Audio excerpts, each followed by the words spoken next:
guys, welcome back to AI Awareness Series. The AI playing chess is very different from AI that recommend movies in an OTT platform. Today, we are looking at different types of AI. നമ്മൾ ഒരാൾ ഡോക്ടറാണ്, ഒരാൾ engineer ആണെന്നൊക്കെ അവരുടെ job base ചെയ്ത് പറയുന്ന പോലെ തന്നെ AI-നെയും അത് ചെയ്യുന്ന ജോലി വെച്ചിട്ട് നമുക്ക് ക്ലാസിഫൈ ചെയ്യാൻ പറ്റും.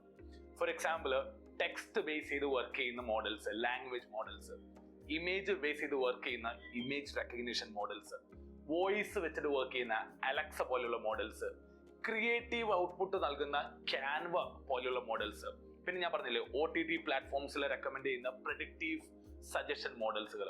അപ്പൊ നമ്മൾ കൊടുക്കുന്ന ഇൻപുട്ടുകളും തരുന്ന ഔട്ട്പുട്ടും വെച്ചിട്ട് നമുക്ക് AI മോഡൽസിനെ ക്ലാസിഫൈ ചെയ്യാൻ പറ്റും. പിന്നെയുള്ളത് ഒരു ബ്രോഡർ ആയിട്ടുള്ള ക്ലാസിഫിക്കേഷൻ ആണ്, which is called AI, AGI and super AI.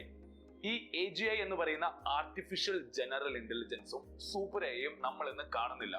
കാരണം the IT infrastructure we have right now, servers ആണെങ്കിലും ക്ലൗഡ് ആണെങ്കിലും നമ്മുടെ കമ്പ്യൂട്ടിംഗ് പവർ ആണെങ്കിലും, it doesn't support super AI or AGI.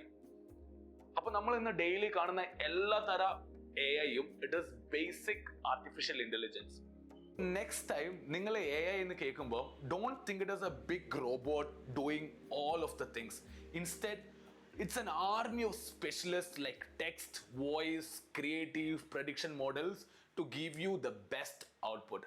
Thank you.